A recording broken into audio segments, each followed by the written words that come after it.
Assalomu alaykum hurmatli obunachilar. Bizning Toshkent Moskva yo'nalishi bo'yicha davlat tomonidan qo'yilgan avtobus reyslarimiz amalga oshirilmoqda.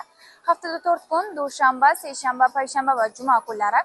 Shuning bilan birga bizlarda Toshkent, Kazan, Ufa, Perm va Orenburgga ham yo'llarimiz mavjud. 18:00 da Toshkent Sabrahimov avtovokzalidan yurib ketadi. Haftada esa seshanba va juma kunlari pryamoy reyslarimiz amalga oshiriladi. Bizlarning kompaniya sizga kafolatlaydi: ishonchli xizmat, arzon narx kafolati, komfort zona va albatta davlat tomonidan sertifikatga ega bo'lgan reyslarimiz mavjud. Avtobuslarimizda esa sizga bo'lgan barcha qulayliklar, ya'nida 2 ta monitoring, 2 ta kuryer, konditsioner, Wi-Fi, zaryadniklar va siz o'zingiz bilan 50 kilodan 60 kilogacha yuk olib ketishingiz mumkin.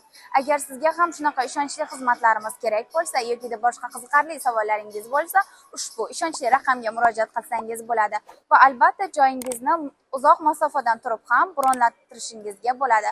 Sog' bo'ling, salomat bo'ling.